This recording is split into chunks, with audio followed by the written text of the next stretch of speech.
आज ही Doubtnut app download करें। Doubtnut पर होगा अब आपके सभी मैथ्स, केमिस्ट्री, फिजिक्स और बायोलॉजी डाउट्स का सफाया। बस अपने क्वेश्चन की फोटो खींचो, उसे क्रॉप करो और तुरंत वीडियो सोल्यूशन पाओ। Download now. यहाँ पर क्वेश्चन में हमें कहा हुआ है कि किसी एक इंसेक्ट स्पीशीज की पॉपुलेशन अचानक से नंबर में एक्सप्लोजिव इंक्रीज शो करती है, यानी एक बहुत ही रैपिडली नंबर में इंक्रीज हो जाती है रेनी सीजन में और अचानक से डिसअपियर हो जाती है जब सीजन खत्म होता है। तो इसको हम क्या कह सकते हैं? गिवन ऑप्शंस में से कौन सा इसके लिए सही है? अब अगर नंबर में इंक्रीज की हम बात करें तो पॉपुलेशन डेंसिटी दो तरह से बढ़ सकती है। एक ग्राफ पे इसको प्लॉट किया जा सकता है। तो पॉपुलेशन डेंसिटी को अगर हम यहाँ इस एक्सिस पे लें और एक्स एक्सिस पे हम ले लें टाइम को, तो हम देख सकते हैं कि पॉपुलेशन डेंसिटी टाइम के साथ कैसे बढ़ रही है। अब दो तरह की कंडीशन इसमें हो सकती है। पहली चीज, अगर अनलिमिटेड रिसोर्सेज अवेलेबल है, रिसोर्सेज से हमारा मतलब कि फूड और स्पेस, न्यूट्रिशन अनलिमिटेड है और रहने के लिए जगह भी अनलिमिटेड है, तो ऐसे केस में हम देखेंगे कि हमें किसी भी पॉपुलेशन की डेंसिटी में एक्सपोनेंशियल या हम कह सकते हैं ज्योमेट्रिक ग्रोथ देखने को मिलेगी। इस ग्राफ पे अगर हम प्लॉट करें तो इस तरह का हमें ग्रोथ का पैटर्न मिलेगा। कहीं रुक नहीं रही, पॉपुलेशन लगातार बढ़ रही है, धड़ाधड़ बढ़ रही है। लेकिन दूसरा सिनेरियो अगर देखें, क्योंकि ऐसी अनलिमिटेड रिसोर्सेज होती तो है नहीं रियल लाइफ में या किसी रियल हैबिटेट में, ऐसा नहीं हो सकता कि अनलिमिटेड फूड और स्पेस अवेलेबल हो।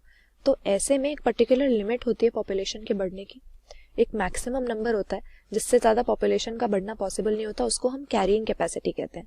तो यहाँ पर अगर इस ग्राफ में कैरिंग कैपेसिटी इसको मान लें, के मान लें कैरिंग कैपेसिटी को, तो रियल पॉपुलेशन की अगर हम ग्रोथ देखेंगे तो वो इस तरह से होती है कि एक पॉइंट पे जाके वो रुक जाएगी, यहाँ पे जहाँ कैरिंग कैपेसिटी आ जाएगी। तो एक्सप्लोजिव इंक्रीज अगर हो रहा है तो हम देख रहे हैं कि नंबर में अचानक से वो इतने बढ़ जाते हैं, पॉपुलेशन डेंसिटी इंसेक्ट स्पीशीज की इतनी बढ़ जाती है कि उसकी कोई लिमिट ही नहीं है, क्योंकि रेनी सीजन में उन्हें जो भी रिसोर्सेज चाहिए थी, फूड चाहिए था, स्पेस चाहिए था, उनके पास कुछ देर के लिए अनलिमिटेड हो जाता है, जैसा कि जनरली हमें असली में देखने को नहीं मिलता है। लेकिन रेनी सीजन में इंसेक्ट्स की कुछ स्पीशीज एक्सपोनेंशियल टाइप की ग्रोथ शो करती हैं, यानी कोई लिमिट ही नहीं होती, बहुत रैपिडली वो मल्टीप्लाई करते हैं, कैरिंग कैपेसिटी रीच होने के बाद भी बढ़ते ही रहते हैं। तो यहाँ पर इसे हम जे शेप्ड, जे टाइप की पॉपुलेशन ग्रोथ कर्व कह सकते हैं, क्योंकि जे शेप का हमारा यहाँ पे बन रहा है एक्सपोनेंशियल ग्रोथ में कर्व, जब अनलिमिटेड टाइप की ग्रोथ हो रही है। तो इसके लिए ऑप्शन डी हम सही करेंगे, क्योंकि बाकी ऑप्शन अगर देखें लिखा है कि प्रेडेटर्स की पॉपुलेशन अचानक से बढ़ गई है, ये बिल्कुल सेंस नहीं है इसका, क्योंकि प्रेडेटर्स की पॉपुलेशन बढ़ेगी तो उनकी खुद की कम हो जाएगी, तो प्रेडेटर्स की पॉपुलेशन से इसका कोई लेना देना नहीं है। फिर कह रहा है कि एस शेप्ड हमें ग्रोथ का कर्व मिलेगा। एस शेप्ड हमें यहाँ पर मिलता है जब वो सही रेट से पॉपुलेशन बढ़ रही होती है। ऐसी एक्सप्लोजिव इंक्रीज को हम एस शेप कर्व नहीं कह सकते। और तीसरा लिखा हुआ है कि फूड प्लांट्स मैच्योर हो जाते हैं और एंड ऑफ रेनी सीजन में मर जाते हैं, तो ये भी यहाँ पर हम बात नहीं करेंगे।